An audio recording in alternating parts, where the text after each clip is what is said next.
দেশ ছাড়ার মাত্র ৪৫ মিনিট সময় পেয়েছিল শেখ হাসিনা। তবে কি ঘটেছিল সেই ৪৫ মিনিটে? সংশ্লিষ্ট একাধিক সূত্রের কাছ থেকে শেখ হাসিনার ক্ষমতা ছাড়ার শেষ ৪৫ মিনিটের একটি বিবরণ পাওয়া গেছে। সূত্রের খবর অনুযায়ী পরিস্থিতি উপলব্ধি করতে পেরে রোববার রাতেই শেখ হাসিনাকে বোঝানোর চেষ্টা করা হয়। তবে তিনি মানতে চাননি, বরং সোমবার থেকে কারফিউ আরও কড়াকড়ি করতে বলেন।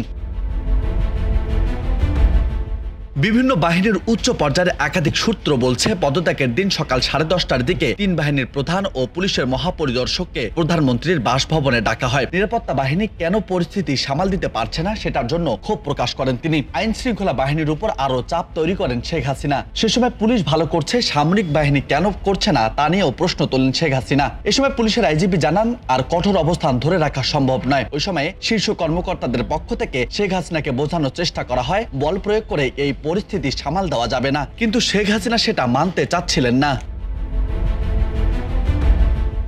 সবশেষ কর্মকর্তারা শেখ রেহেনার সঙ্গে আলোচনা করেন। বোন রেহেনার কথাও শুনতে চাননি শেখ হাসিনা। তিনি ক্ষমতা ধরে রাখতে অনড় থাকেন। এক পর্যায়ে বিদেশে থাকা সজীব ওয়াজেদ জয়ের সঙ্গেও ফোনে কথা বলেন একজন শীর্ষ কর্মকর্তা।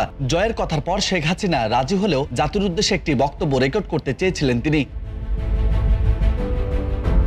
ততক্ষণে গোয়েন্দা তথ্য আসে যে ছাত্র জনতা শাহবাগ ও উত্তরা থেকে গণভবন অভিমুখে রওনা দিয়েছে। দূরত্ব বিবেচনায় ৪৫ মিনিটের মধ্যে শাহবাগ থেকে গণভবনে আন্দোলনকারীরা চলে যেতে পারে বলে অনুমান করা হয়। পরিস্থিতি বিবেচনায় শেখ হাসিনাকে ভাষণ রেকর্ডের সময় না দিয়ে মাত্র ৪৫ মিনিট সময় বেঁধে দেওয়া হয়। ৪৫ মিনিটের মধ্যেই দেশ ছাড়ার সকল প্রস্তুতি নিতে হয়েছিল শেখ হাসিনা ও শেখ রেহেনাকে। এরপর ছোট বোন শেখ রেহেনাকে নিয়ে তেজগাঁয়ের পুরনো বিমানবন্দরের হেলিপ্যাডে আসেন শেখ হাসিনা। সেখানে তাদের কয়েকটি লাগেজ ওঠানো হয়। এরপর তারা বঙ্গভবনে যান। সেখানে পদত্যাগের আনুষ্ঠানিকতা শেষ করে বেলা ২:৩০টার দিকে সামরিক হেলিকপ্টারে করে ছোট বোন সহ ভারতের উদ্দেশ্যে উড্ডয়ন করেন শেখ হাসিনা।